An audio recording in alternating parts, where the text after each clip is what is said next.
Tollywood power star Pawan Kalyan నటిస్తున్న latest movie Harihara Veeramallu cinema మీద మంచి అంచనాలు ఏర్పడగా ఈ నెల 24న గ్రాండ్ గా రిలీజ్ అవ్వడానికి సిద్ధమవుతూ ఉన్న ఈ సినిమా ట్రైలర్ రిలీజ్ కి ముందు వరకు అంచనాలు ఎలా ఉన్నా ట్రైలర్ రిలీజ్ తర్వాత మాత్రం అంచనాలను పెంచుకుంటూ వెళుతూ ఉన్న ఈ సినిమా రీసెంట్ గా నార్త్ అమెరికాలో బుకింగ్స్ ను ఓపెన్ చేయగా ఆల్మోస్ట్ మొదటి కొన్ని రోజుల బుకింగ్స్ ట్రెండ్ లాస్ట్ నెలలో సినిమా రిలీజ్ అనుకున్నప్పుడు ఉన్నట్లుగానే బుకింగ్స్ ట్రెండ్ కనిపించింది.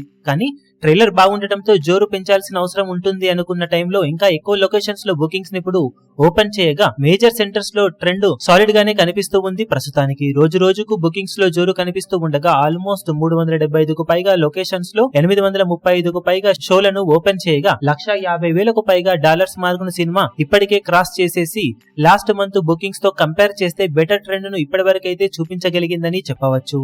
ఇండియన్ కరెన్సీలో ఆల్మోస్ట్ 1.32 కోట్ల రేంజ్ లో గ్రాస్ బుకింగ్స్ ను ఇప్పటికే అందుకున్న సినిమా ఇంకా కొత్త ప్రోమోలు అలాగే పవన్ కళ్యాణ్ ప్రమోషన్స్ కనుక చేస్తే ప్రీమియర్స్ లో సాలిడ్ ఓపెనింగ్స్ ని నమోదు చేయడానికి అవకాశం ఎంతైనా ఉందని చెప్పవచ్చు. ఇక రిలీజ్ టైం సినిమా ఓవరాల్ గా ఎలాంటి ట్రెండ్ ను చూపించి బాక్సాఫీస్ దగ్గర ఏ రేంజ్ లో జోరును చూపించే ఓపెనింగ్స్ ని అందుకోగలుగుతుందో చూడాలి. ఇప్పుడు ఈ వీడియో మీకు నచ్చినట్లయితే లైక్ చేయండి, షేర్ చేయండి, ఛానల్ ను సబ్స్క్రైబ్ చేయడం మాత్రం మరవకండి. ఏ చిన్న అప్డేట్ ను మిస్ అవ్వకూడదు అనుకుంటే బెల్ ఐకాన్ ను ప్రెస్ చేయండి.